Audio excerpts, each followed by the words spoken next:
Hello দর্শক, আজকে আমরা আলোচনা করব ডায়াবেটিস নিয়ে।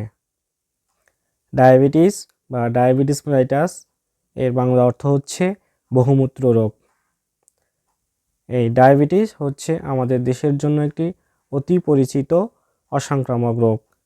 আমাদের পেটের উপরের দিকে প্যানক্রিয়াস বা অগ্ন্যাশয় নামে একটি গ্রন্থি থাকে, যা দেখতে অনেকটা পাতার মতো।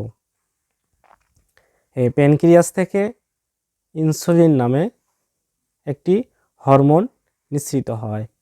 এই ইনসুলিন হরমোন আমাদের বিপাক ক্রিয়ার জন্য অতি প্রয়োজনীয়। ইনসুলিন আমাদের শরীরে ব্লাড সুগারের মাত্রা নিয়ন্ত্রণ করে।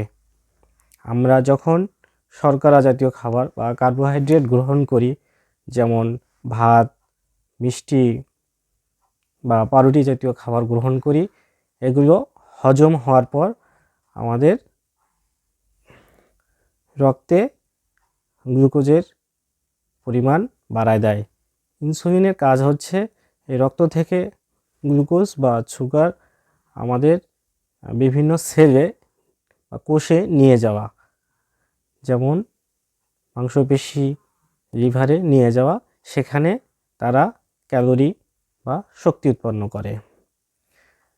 কোনো কারণে যদি প্যানক্রিয়াস বা অগ্ন্যাশয় থেকে এই ইনসুলিন হরমোনের সিক্রিয়েশন না হয় বা ইনসুলিন যদি নিঃসৃত না হয় বা নিঃসৃত ইনসুলিন যদি ঠিকমতো কাজ না করে, তাহলে রক্তে গ্লুকোজ বা সুগারের পরিমাণ বেড়ে যায়।